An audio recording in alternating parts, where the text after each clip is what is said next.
राम के बाद लव कुश और अयोध्या का क्या हुआ। मित्रों, रामानंद सागर की जो रामायण आपने टीवी पर देखी होगी वो भगवान राम और लक्ष्मण जी के सरयू में जल समाधि लेने के साथ ही समाप्त हो जाती है। ज्यादातर लोग भी रामायण के इतनी ही कथा की जानकारी रखते हैं, परंतु क्या आपके मन में कभी ये विचार आया है कि भगवान राम के बाद अयोध्या का क्या हुआ होगा?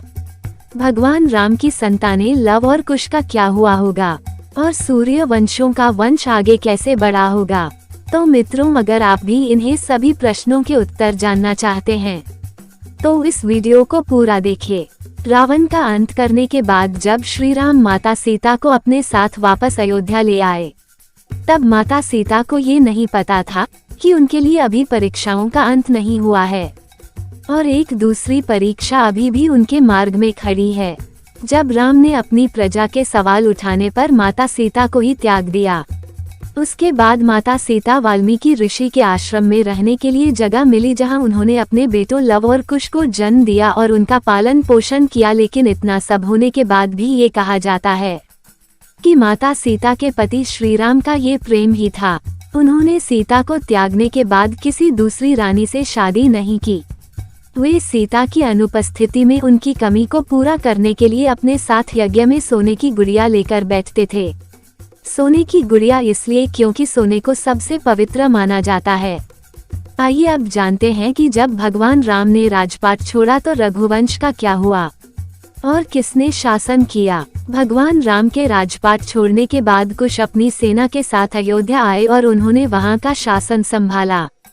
उन्होंने कुमुदावती से विवाह किया और अतिथि के पिता बने। इसके बाद अतिथि के पुत्र हुए निषाद, निषाद के पुत्र हुए नल और नल के बाद हुए नव और इस तरह ये वंशावली बढ़ते बढ़ते आ पहुंची महाभारत काल के राजा बृहदबल तक। इतिहास में बल का जिक्र कुश की 50वीं पीढ़ी के रूप में होता है। यही भगवान राम के वंशज भी थे जिन्होंने कुरुक्षेत्र के युद्ध में कौरवों की ओर से युद्ध लड़ा था। चक्रव्यूह युद्ध के दौरान अभिमन्यु और बृहदबल के बीच घमासान युद्ध हुआ और अभिमन्यु के प्राणघातक के तीर से बृहदबल की मृत्यु हो गई।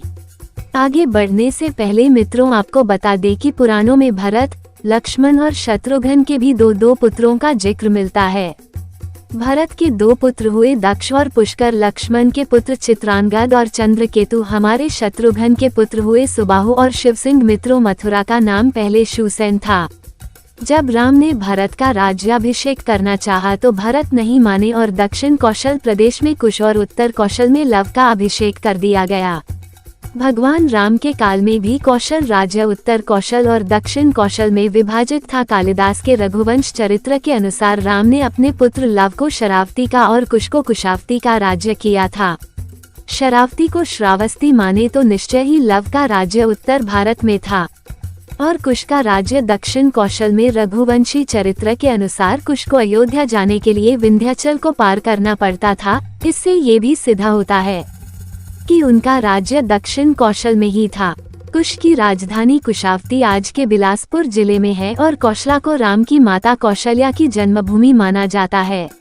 वहीं दूसरी तरफ ऐतिहासिक तथ्यों के अनुसार लव ने लवपुरी नगर की स्थापना की थी। लवपुरी के बाद में लोहपुरी कहा जाने लगा, जो वर्तमान में पाकिस्तान में स्थित शहर लाहौर ही है। यहाँ एक किले में लव का एक मंदिर भी बना हुआ है। दक्षिण पूर्व एशियाई देश लाओस, थाई नगरी दोनों ही उनके नाम पर रखे गए हैं। ऐसा माना जाता है कि इसके बाद लव के वंशज गुजरात चले गए और मेवाड़ में आकर बस गए, जहाँ इन्होंने सिसोदिया वंश की स्थापना की। शायद यही कारण है कि मेवाड़ का राज प्रतीक सूर्य है। साथ ही ये भी सुनने में आता है कि लव से राघव राजपूतों का जन्म हुआ, जिसमें बड़गुर्जा, जयस और सिकरवारों का वंश चला। दूसरी शाखा सिसोदिया राजपूत वंश की थी, जिनमें बैंसला और गोहिलून वंश के राजा हुए। दूसरी और कुश ने कुशावती नगर की स्थापना की, जो छत्तीसगढ़ राज्य के बिलासपुर जिले में है। कुश ने अपना राज्य पूरब की तरफ भी फैलाया और ऐसा माना जाता है थाईलैंड के राजा इसी राजवंश के वंशज हैं। शायद इन्हीं कुछ कारणों से थाईलैंड के राजा को आज भी राम की उपाधि देने की प्रथा यथावत है। साथ ही कुश से कुशवाहा यानी कि कछवा राजपूत का वंश चला। इसके अलावा मौर्य सैनी सात के संप्रदाय की स्थापना कुश के वंश से ही हुई।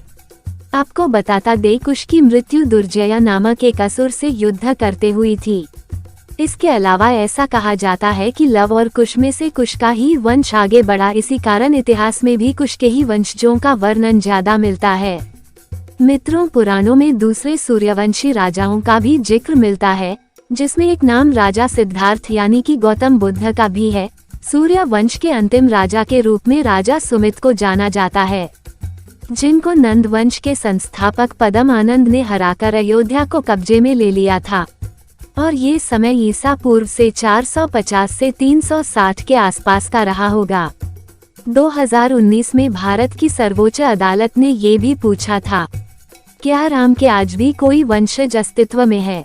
तब जयपुर के राज परिवारों में से दिया कुमारी ने एक पत्रावली के जरिए कुछ सबूत पेश किए, जिस पर अयोध्या के सभी राजाओं का नाम कर्म क्रमानुसार लिखा हुआ था।